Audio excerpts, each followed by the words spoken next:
So we're in the car, a little teeny old Toyota, a four-seater, and we're driving up the road, and I hear this pop, pop, pop, which me being from Baltimore, Maryland, I recognize, I Federal. recognize a gunshot. So I looked up, and by the time I looked up, our car doors were being pulled open, and people were getting in our car door, and a gun was being shoved up my nose.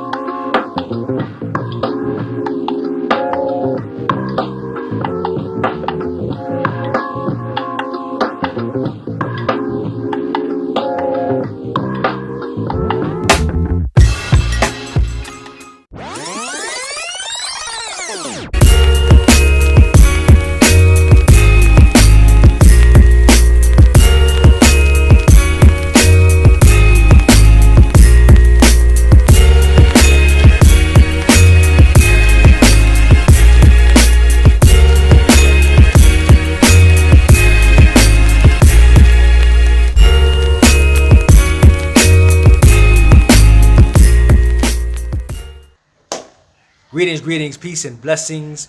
We are the Mohammeds, the residential tourists. 85 to Africa, we are living in the after. And today we have with us, or shall I say, we are in the presence of royalty, I should say. Our beloved Queen. Queen who is a world traveler. I'm going to put it that way. She's a world traveler. She happens to be right here in Mombasa, right? And I'll say this and I'll forego. She is the epitome of a residential tourist. And when you hear her and hear from her, you'll agree with me and you'll understand exactly why. All right, let's get right on into it. Y'all know me. I just go into it. I just... So you guys know we really, really love talking to we call them the mamas. Mamas not because of the age, but because of the experience. And what we have today is a retired lawyer from Baltimore, Maryland, right? Yes. From Baltimore, Maryland, who upon retiring decided she didn't want to stay in the U.S. anymore. She ready to get rid of everything, and she's hitting the road. And today we want to talk to her about why she chose to leave the U.S. as a solo traveler, and some of her experiences that led up to that decision. So today, Sister Queen. Yes. Welcome to the RT family. Sister Queen reached out to us because she is also a subscriber of the channel. She's a supporter. She emailed us a couple times, just giving us some encouragement and letting us know that she was going to be here. In the middle of her travel, she had to sit down with us, and we're so excited and so happy that she did. And truly honored and truly humbled that we have this opportunity to be able to sit with her and drink from her fountain, because we have been drinking from her fountain, and we want to share that with you. So, okay, without further ado, please. Okay. Hello, RT family. As they said, my name is Queen Victoria Kavanaugh. I am a refugee from the United States. There it is. I decided that the United States was not the place for me any longer, that there had to be a better place for me in the world. So for the past going on 3 years, I've been traveling around looking for that better place. So I found myself here in Africa. First I was in Egypt, then I came here to Kenya. I found out that my favorite YouTubers were here in Kenya, so I've been hunting them down. I started hunting them when they were in Nairobi, and were able to finally catch up with them here in Mombasa. Yes. So why did I leave the United States? Yes, we want to know. I was looking for a place where I did not feel under attack because of the color of my skin. I was looking for a place where I felt that I could be treated equal, or more so, again, not under attack by the color of my skin. Why did I decide to do it as a solo traveler? Because I felt the situation was urgent, and I couldn't wait for others to come with me, that this was something I needed to do for myself. Was there a situation at that time that just made you say, I'm done, I'm ready, let's just go? George Floyd, George the George Floyd killing Same thing. was it for me. I realized that I don't want to be in this country anymore. I left. The first country I went to was Panama. I thought I would live in Panama. I applied for my residency there, and when I got there, I went to Boquete, and I found that there were a lot of Europeans and Americans, mostly the Americans, white Americans, who were there already, and they came with their racism. And that's interesting because I know a lot of people, including myself, research Panama as one of those places that we call it Blaxit, that we would like to Blaxit to. For Panama, because of the convenience of still having the normal stuff that you're used to in the States, but you're still a slower pace and it's beautiful. I've never been there, but this is part of the research. So when you got there, was that part of your research as well? You seen all those things? Yeah, so a lot of my research attracted me to Boquete, which is up in the mountains in Panama. And there are a lot of videos put out by people who want to encourage retirees to come there and live. It's advertised as a cheap place to live, but that information is really not targeted to Black people. Thankfully, in Boquete, there is a nice size expat community. You know, we come and go, but there was an expat community, and we developed that to make it grow. But just the same, moving around in Boquete, you still have to deal with the attitudes and the influence of those attitudes that the white people brought there. And I didn't like it. I didn't like the way I saw them treating the indigenous people. The indigenous people would react, and they would take out the way they felt on everybody. Just because I am a Black American and I expected them to be nice to me because I'm not white, they didn't see that. They just saw a foreigner, an American, and so I suffered from the negative treatment that they inflicted on the people, the indigenous people there. So they would fly their Trump flags. Trump flags in Panama. Panama, that is Yeah. crazy. That's crazy. That's One- intimidation. One man had a nerve to fly a Confederate flag. So That's bananas. I decided that I had enough of Boquete, but Panama is a big country. I had a car, I traveled around Panama, so I thought I'll move to the beach. Maybe I'll like it better than the beach. So I moved to Coronado. I was in Coronado for 6 months. It's beautiful living on the beach, but I got bored, mostly because the Pacific Ocean is a rough thing, and it's not like you can go out Right. and swim in the water every day. And so I decided that I would move to Panama City.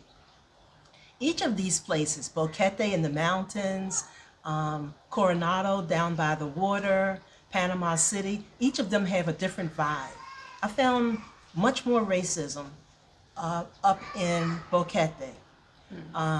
Coronado, you could take it or leave it, and again, because I had a car, I could go over where the Panamanians would be. Then when I decided I had enough of the beach, I moved to the city. Panama City is a completely different thing. It's a busy city, a lot happening, and it's not a place to drive. So I lived in the city for maybe 8 months and had enough of that. You know, America has a very negative history in Panama, and I just felt that a lot of that reflected in the way Americans were treated in Panama City also. So I decided that there's a big world out there, and I would move on, visit Mexico. So I packed up everything I own. And I want to say that each of these moves, I thought it was gonna be my forever place. So I purchased a lot of appliances, TVs, whatever was required for me to live comfortable in those places. But when it was time for me to go, I had no problem with disposing of my stuff. In my travels, as I continued to move forward, I learned not to buy stuff, that I could live with a lot less than what I needed. So I went to Mexico. I started in Cancun. I traveled all along the Yucatan Peninsula. I used the bus as much as I could. Sometimes I would hire a driver, and other times I would fly to different places until I finally made my way to Mexico City.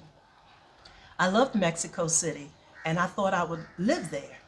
And I was in Mexico City for 6 months until I discovered that they have a earthquake season. And then I thought, let me get going before the earthquakes come, because I don't want to have to endure the earthquakes. So from there, I thought, well, the world is mine. As a retiree, I can go wherever I want to go. So I thought, yeah. Y'all hear that? As long, once you get over the idea that you have to have stuff. So many people have a problem getting rid of their stuff, things that they have accumulated all their life. For me, I look at it as those are lives. Every time I would move to a new place, it's starting a whole new chapter. And you get rid of stuff, and you have a new adventure, a new life. So then I started my Southeast Asia adventure. I started in Chiang Mai, Thailand. I loved it. Chiang Mai, Thailand has a visa on arrival. So when I first got there, when you arrive, you just show up, you get 45 days free in the country.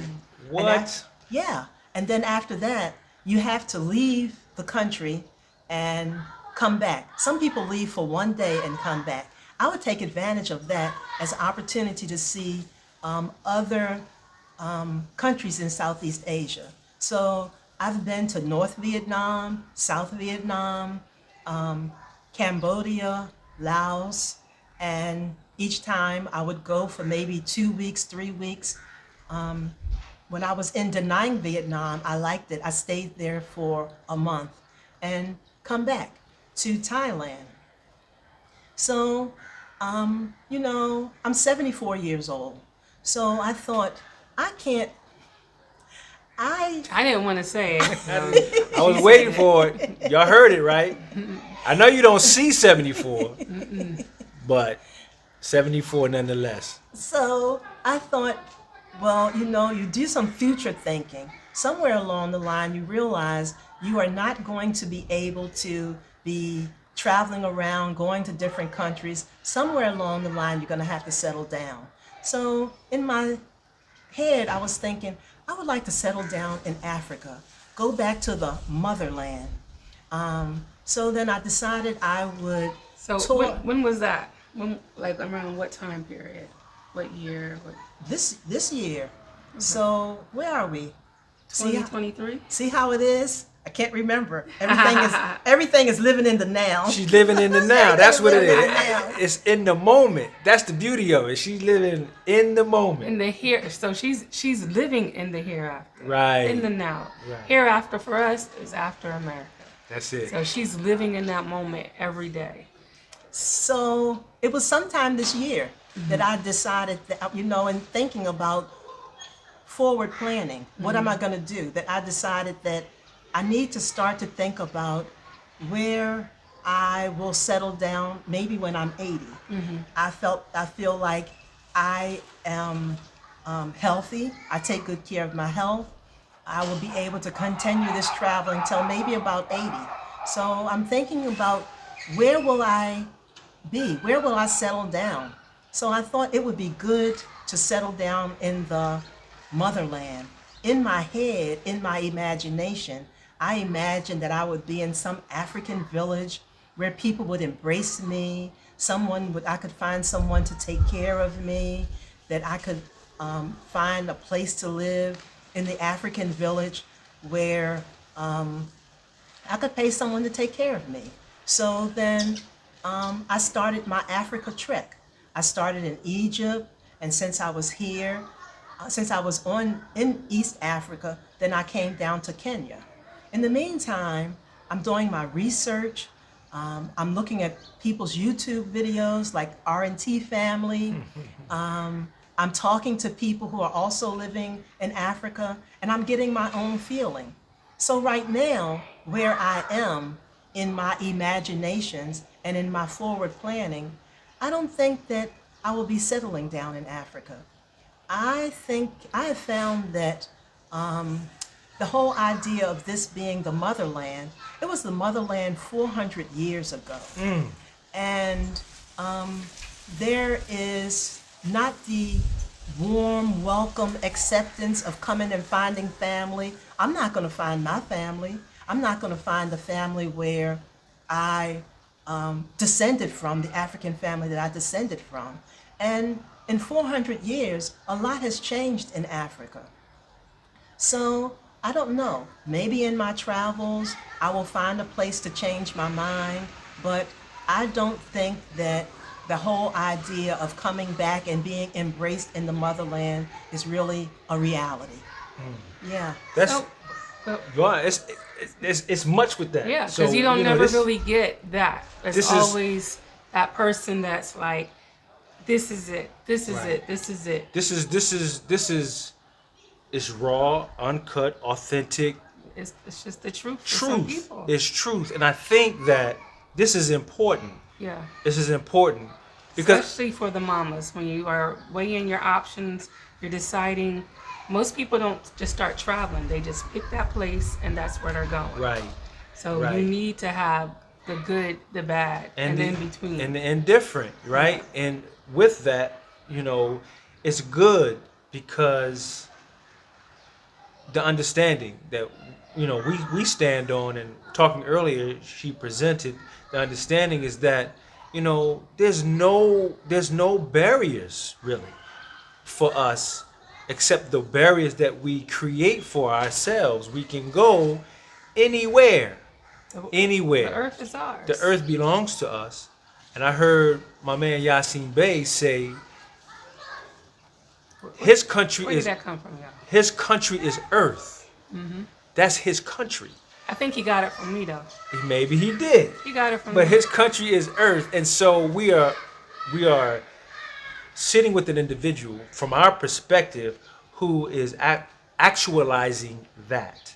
It's a practical application. We're seeing that emotion, having the forethought, but sometimes you have that forethought, and once you live in it and you see that it's not quite what you may have, as she said, imagined, it's okay to say, you know what, let me continue.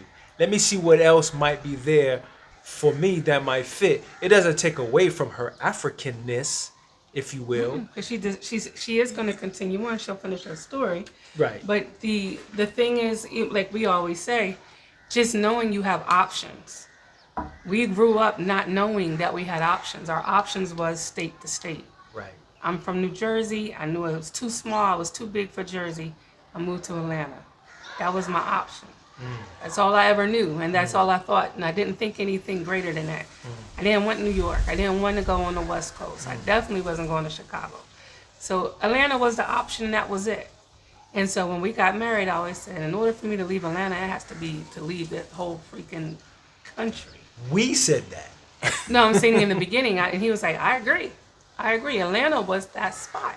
So in your travels and you're doing your research, it's not just where can you go that has the things that you need.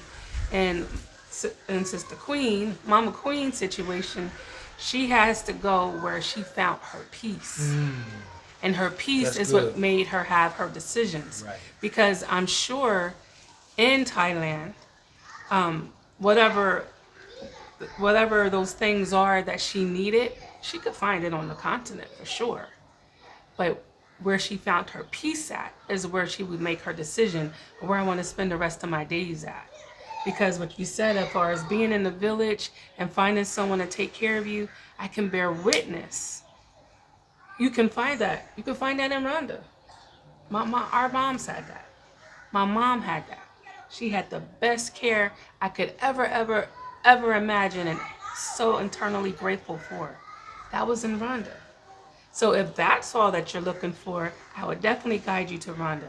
Beautiful mama community there. It's a retirement type of area. But will you find that peace that you're looking for? I don't know. Also, you know, in my retirement, which I look at starting a whole new life, not just retirement, to start a whole new life. And I like adventure. I want to be entertained. I want stimulation. That's not the typical mama right there. And I want safety. So in my thinking about, you know, settling down, even if I settle down someplace, it still is a place where I'm going to have to be entertained. I need to be stimulated. People ask me, some of the questions that I get when I meet people is, are you afraid traveling by yourself? And basically, I am not afraid. I do a lot of research ahead of time before I go to another country. I find out what is safe, what is not safe. I ask the people in some of the countries that I travel to about safety. So I'm not afraid. Also, I have faith that I'm taken care of by my ancestors in spirit form. And that has worked. I've had my trials, I've had my tribulations, I have been carjacked, I have been robbed at gunpoint, but in your travels? Sure, but in my travels, I came out fine because of my Can you share with us spiritual that story? protection. Share you a story. being robbed at gunpoint as a solo traveler. This happened in Honduras, in Central America. That when I came into the airport, so when you come in the airport in Honduras, the customs area, the last stop is outside. And they have these long stainless steel tables, and they open your bag up, and they just throw your stuff, and they have a stick, and they pick through it, and they separate out what they want to tax you on. And I was bringing in some computer equipment for my family that lives in Honduras, in La Ceiba. And it's outside, there's a chain link fence, and on the other side of the chain link fence, a lot of times your family, people who are going to pick you up, are waiting for you to be cleared, and they'll come around to the door to greet you. But not only is your family there, the bad guys are there, and they can see who has what. So evidently, they picked me out because they could see my computer stuff. So we're in the car, a little teeny old Toyota, a 4-seater, and we're driving up the road, and I hear this pop, pop, pop, which me being from Baltimore, Maryland, I recognize a gunshot. So I looked up, and by the time I looked up, our car doors were being pulled open, and people were getting in our car door, and a gun was being shoved up my nose. And it's you and another passenger. Me and my cousin, and her neighbor who was the driver. Her cousin is from Honduras. They had come to pick me up. Okay. And so even before they closed the car door, the car started moving, and they were asking for money. I was nervous. I couldn't understand what they were saying, but I understood the words dinero, dinero. So I just turned to one side, turned to the other side. Now, I will say this, and I hope it doesn't offend the Christians. When the gun went up my nose, a voice in my head, which I point to my guardian angels that helped me. The voice in my head said, close your eyes and cross your arms. So I never doubt these voices. They have helped me throughout all my life. So I closed my eyes and I crossed my arms. I kept my eyes closed through the whole experience. So I think when the guys were satisfied that they had the money that they could reach, they thought that maybe I had money hidden on me. You know how us women put money in our bra, a money belt. So they continued to drive, and my eyes are closed, and I felt, at first the passageway was smooth because we were on the asphalt road, but then the car was going bump, bump, bump, bump, bump, and I knew that we were in this park where they normally take people, called Lancetia Nature Park, and this is where they take them, they rob them, they kill them, and they leave them there. And the family has to hire dogs to go and look for the person who they've killed and left. So, I just knew that, okay, this is the end of me. The gun is still up my nose. Every time we go over a bump, the gun would bang, bang, bang. I could smell the creosote on the gun, so I know that this is the guy that had already fired the gun when I heard the pop, pop, pop. So I'd imagine in my mind, okay, here we go. My brain is all over the back seat of the car. And then the car stopped. And my cousin said they want us to get out and take off our clothes, take off one piece at a time and shake it, everything. So we did that, and they didn't touch us. They just looked, and I guess they were satisfied that I didn't have any money hidden on me. And my eyes were still closed. I took my clothes off with my eyes closed. So my cousin said, it's over. You can open your eyes. So when I opened my eyes, I saw them throwing my suitcase in the back of this pickup truck. And one guy hopped in and they drove off. And they threw the keys into the woods. So we walked around looking for the keys, and we backtracked. My cousin, who kept her eyes open, she had a gun at her head, but she was busy protecting me the whole time, translating to me what they were saying with a gun to her head. And so we walked back in the direction that they drove us, looking for anything that we could find, because as we were driving, they were going through my purse, throwing things out of my purse, and we were able to find the passport and my little wallet that had my SunTrust debit card. Now, I said this not to deter people from taking these vacations or even taking as a solo. This is one of the things that happened to me. But what I also want to impart is we all have guardian angels. And if we have faith in our guardian angels that they will protect us, then we can be bold and travel. So, I have been to a lot of countries. I've traveled by myself. I've slept in places that if someone had said to me, Queen, you're going to be sleeping on a foam rubber mattress in somebody's garage, I would be, not me, but I did it. A lot of it I did for the adventure of it. When I'm traveling, I try to do some research on the places where I'm going. I buy the travel books, like Lonely Planet travel books. They have maps in it, and they have tips for solo travelers, tips for women. They'll give you an idea of where's a good place to go, where are the places that you shouldn't go, where's the places you shouldn't go off at night. So another thing that I want to encourage people, young and old, when you're going to be doing this travel, do some research in advance. Also, some of these books will give you ideas of where you can find a guide that you can trust to help you out. So I use that as to do my research. And go with God. Go with your spirit. Our ancestors, as you may have learned from Wakanda, our ancestors are there and they are looking out for us. Have confidence in them. Talk with them. Develop a relationship with your ancestors, your spirit guides, so that you'll be able to hear and perceive the messages they give us. Everyone has a spirit guide. And a lot of times, because we don't have that relationship, we don't hear, we don't understand the messages that they give us. So go. Man. All right, look, so much information, wonderful information that Queen had to provide and offer us. So we're going to continue. Stay tuned for part 2. Meanwhile, please be sure to subscribe, like, share, and let us know what you think. Leave us a comment.